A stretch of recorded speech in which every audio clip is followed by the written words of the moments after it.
أعوذ بالله من الشيطان الرجيم بسم الله الرحمن الرحيم ألم تر أنا أرسلنا الشياطين على الكافرين تؤزهم أزا کیا آپ کو معلوم نہیں کہ ہم نے شیطانوں کو کفار پر مسلط کر رکھا ہے؟ تَعُزُّهُمْ عَزًّا، وہ ان کو کفر اور گمراہی پر خوب ابھارتے رہتے ہیں۔ فَلَا تَعْجَلْ عَلَيْهِمْ، سو آپ ان کے لیے جلدی نہ کیجئے۔ إِنَّمَا نَعُدُّ لَهُمْ عَدًّا، ہم ان کی باتیں خود شمار کر رہے ہیں۔ یوم نحشر المتقین الی الرحمن وفدا، جس روز ہم متقیوں کو رحمان کی طرف مہمان بنا کر جمع کریں گے۔ وَنَسُوقُ الْمُجْرِمِينَ إِلَى جَهَنَّمَ وِرْدًا، اور مجرموں کو دوزخ کی طرف پیاسا ہانکیں گے۔ لا يملكون الشفاعہ، کوئی سفارش کا اختیار نہ رکھے گا۔ الا من اتخذ عند الرحمن عہدا، مگر ہاں جس نے رحمان کے پاس سے اجازت لی۔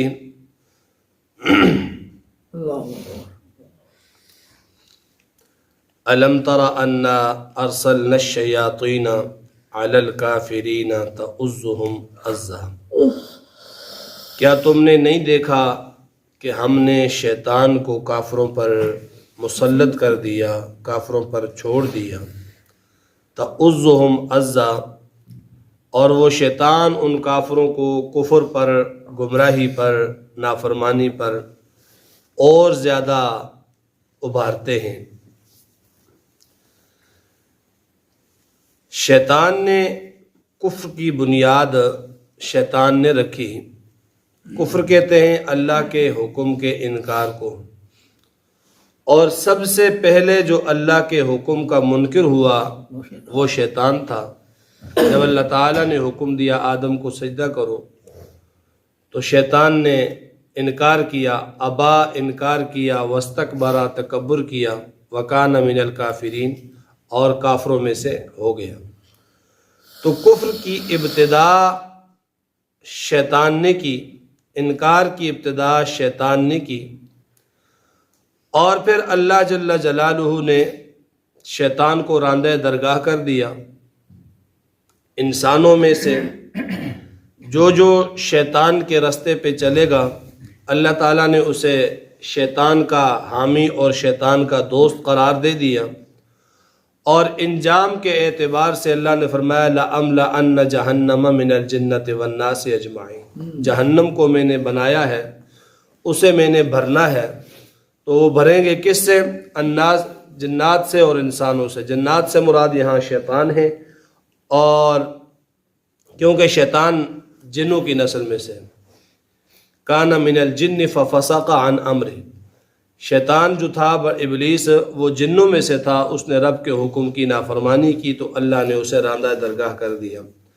اور اسی طرح انسانوں سے بھی جہنم کو بھرنا ہے۔ ہر وہ انسان جو شیطان کا مطیع ہوگا، شیطان کا فرما بردار ہوگا، شیطان کے راستے پہ چلے گا تو اس نے بھی جہنم میں جانا ہے۔ تو اللہ فرماتے ہیں ہم نے ان کافروں پر شیطانوں کو چھوڑ دیا ہے، شیطانوں کو ان کافروں کے اوپر مسلط کر دیا ہے۔ تَعُزُّهُمْ عَزًّا، وہ ان کو کفر پر ہی ابھارتے ہیں، ہدایت کی طرف نہیں آنے دیتے، ان کو کفر پر، گمراہی پر ابھارتے ہیں۔ تو اس لیے کافر جو ہے وہ کفر پر ہی جو مریں گے تو وہ سیدھے جہنم کے اندر جائیں گے۔ شیطان کا تسلط صرف کافروں پر ہی نہیں ہے، کافروں پر تو ہے ہی، لیکن اس کے ساتھ ساتھ جو مسلمان ہیں، جو اللہ کے فرما بردار ہیں، شیطان ان پر بھی اپنا تسلط چلاتا ہے، اور شیطان ان پہ بھی اپنے ہیلے بہانے چلاتا ہے۔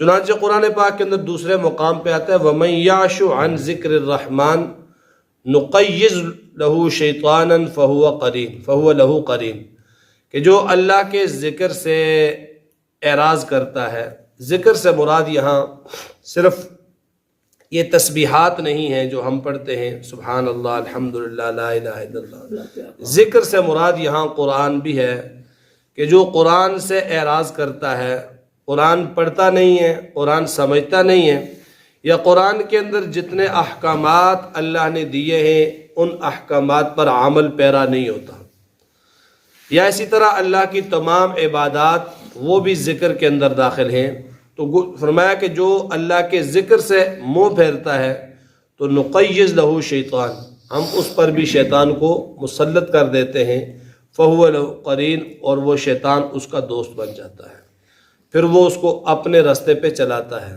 پھر اس کے ساتھ وہ شیطان ہوتا ہے، اس کے غلط رستوں کو بھی، غلط کاموں کو بھی شیطان اس کے سامنے نکھار کر پیش کرتا ہے۔ یہی وجہ ہے کہ ظلم، تکبر، ناانصافی یہ کسی کو بھی پسند نہیں ہے۔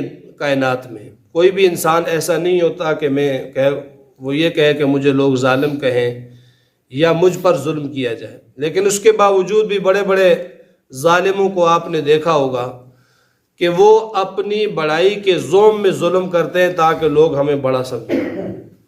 گویا شیطان نے ان کے ظلم کو، ان کی ناانصافی کو ان کے لیے مزین کر دیا اور خوبصورت بنا کر دکھایا۔ ان کے ذہن کے اندر شیطان نے یہ کیڑا ڈال دیا کہ تو جو ہے وہ بدماش بن جائے گا، غنڈہ بن جائے گا، روب تیرا ہوگا تو سارے تجھ سے ڈریں گے اور تیری عزت کریں گے، ورنہ ظلم کو، ناانصافی کو کوئی بھی انسان اپنے لیے پسند نہیں کرتا۔ لیکن ایسے لوگ موجود ہیں جن کے دماغ میں تکبر کا، بڑائی کا کیڑا ہوتا ہے، وہ ناجائز لوگوں پہ ظلم بھی کرتے ہیں، وہ لوگوں کو تنگ بھی کرتے ہیں، وہ زیادتیاں بھی کرتے ہیں۔ تو یہ کیوں کرتے ہیں؟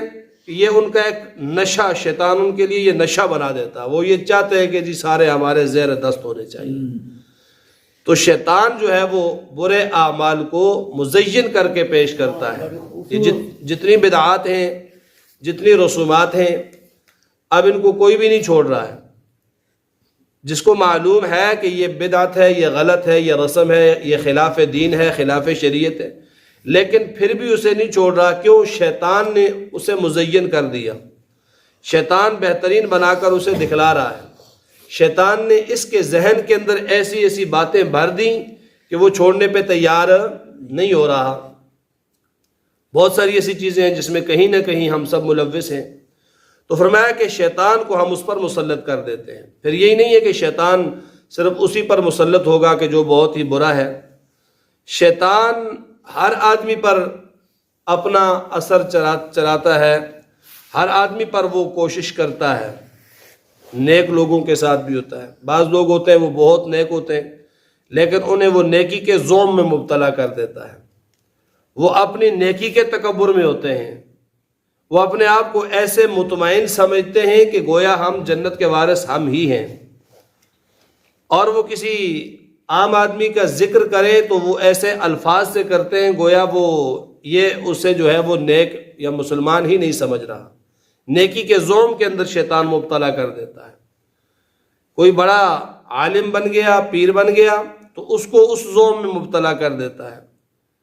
دیکھیں آپ نے، لوگ آتے ہیں، کوئی ہاتھ چومتا ہے بزرگوں کے، کوئی پاؤں چومتا ہے، کوئی گھٹنوں تک جو ہے وہ اپنے سر کو لے جاتا ہے اور اس کی طرف سے یوں بیٹھے ہوئے ہیں حضرت صاحب، اور پشت کر کے نہیں چلے گا بلکہ یوں پیچھے ریورس میں جو ہے وہ جائے گا۔ حالانکہ ان کو معلوم ہے کہ ایسا کرنا صحیح نہیں ہے، لیکن یہ پیر صاحب، یہ عالم صاحب، یہ خطیب صاحب اور یہ بزرگ صاحب اپنی اس نیکی کے زوم میں مبتلا ہے۔ شیطان نے ان کے ذہن میں یہ نشہ ڈال دیا ہے کہ لوگ جو ہے وہ جھک کر آئیں، جھک کر ملیں، اور جو ہے وہ پیٹھ کر کے نہ جائیں، بس منہ ادھر کر کے جائیں۔ ان کا بھی یہ ایک نشہ ہوتا ہے، وہ یہ چاہتے ہیں کہ ہماری اس طرح عزت اور اکرام کیا جائے۔ تو ہر طرح کے جس ذہنیت کا بندہ ہے اسی طرح کا شیطان کا اس پر وار ہوتا ہے۔ چنانچہ کسی کتاب کے اندر پڑھا کہ حضرت شیخ عبد القادر جیلانی رحمۃ اللہ تعالی علیہ بہت بڑے بزرگ تھے، بڑے نیک اور پارسا تھے۔ شیطان نے بڑا زور لگایا اس پر، بڑا زور لگایا، تو شیطانی چال کے اندر یہ نہیں پھنسے۔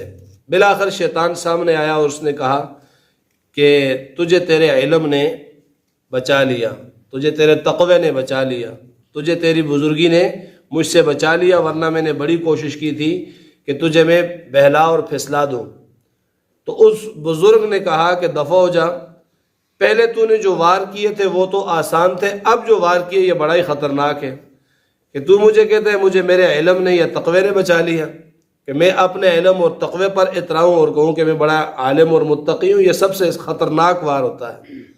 جا دفع ہو جا، مجھے میرے اللہ نے بچا لیا۔ تو اس طرح کا جناب حدیث پاک کے اندر آتا ہے، ہر انسان کے ساتھ شیطان ہوتا ہے۔ کسی نے پوچھا یا رسول اللہ آپ بھی تو انسان ہیں؟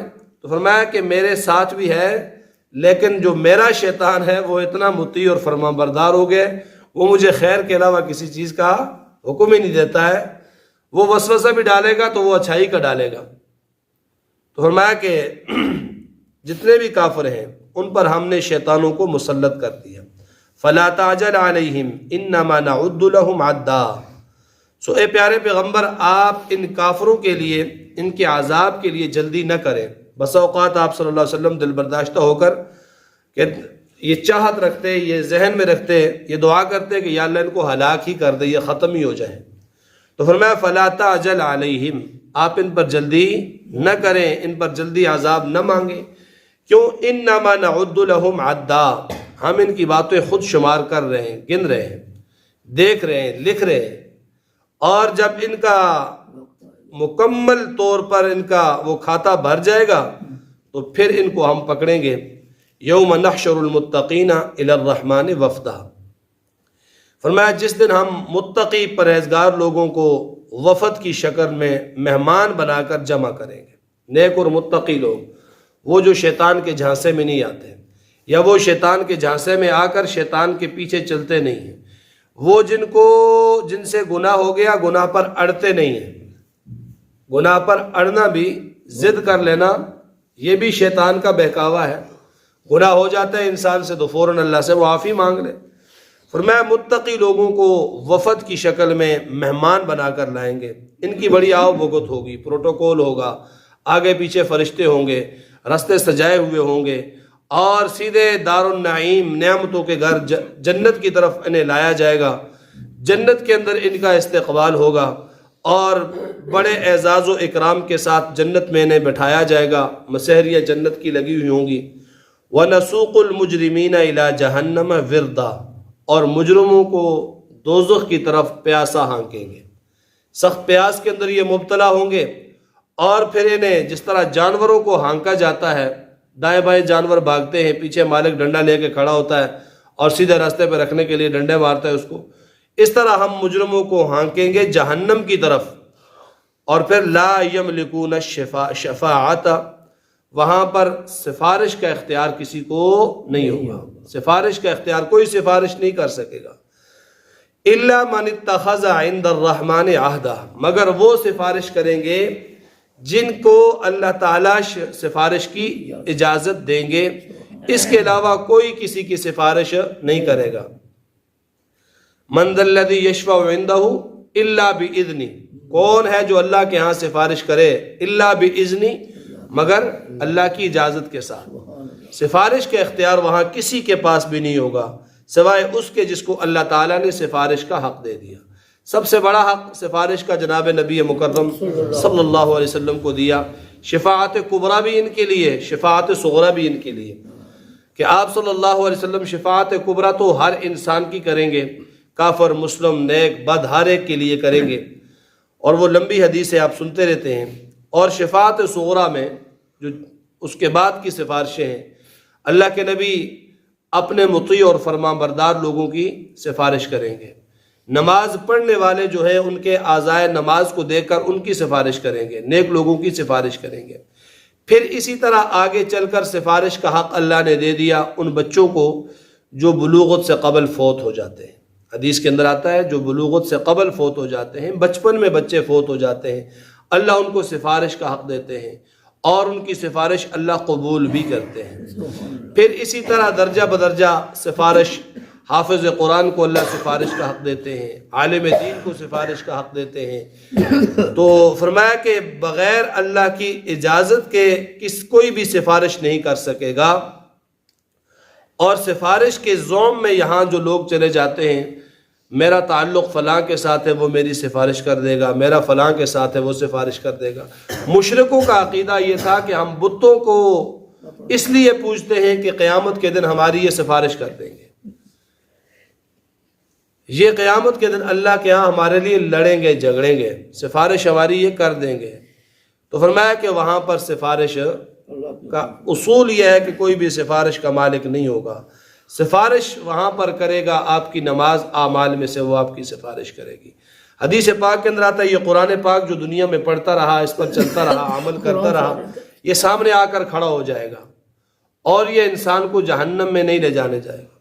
وہ رستہ جس پر چل کر آپ مسجد کی طرف آتے ہیں نماز کے لیے، نیکی کے لیے، قرآن پڑھنے کے لیے، اچھے کام کے لیے، جس رستے پہ آپ چل کے آتے ہیں تو وہ رستہ سفارش کرے گا جہاں جہاں آپ کے نیکی کے قدم پڑے، اور جس رستے پہ برائی کے ارادے سے چل پڑے تو وہ بھی وہاں پر بولے گا، گواہی دے گا، وہاں پر زبان تو بند کر دی جائے گی، پھر یہی اعضاء جوارح زمین کا وہ حصہ جس پر گناہ کیا یا نیکی کی وہ اس کے لیے سفارش کرے گا، اس کے حق میں گواہی دے گا۔ تو فرمایا کہ یوم نحشر المتقین الی الرحمن وفدا، جس دن ہم قیامت کے دن ہم متقی لوگوں کو مہمان بنا کر عزت و اکرام کے ساتھ وفد کی شکل میں لائیں گے اور کافروں کو پیاسوں کی طرح ہانکیں گے۔ لا یملکون الشفاعہ، کوئی سفارش کا اختیار نہ رکھے گا الا من اتخذ عند الرحمن عہدا، مگر جس کو رحمان اجازت دے گا وہی سفارش کرے گا۔ اللہ تعالیٰ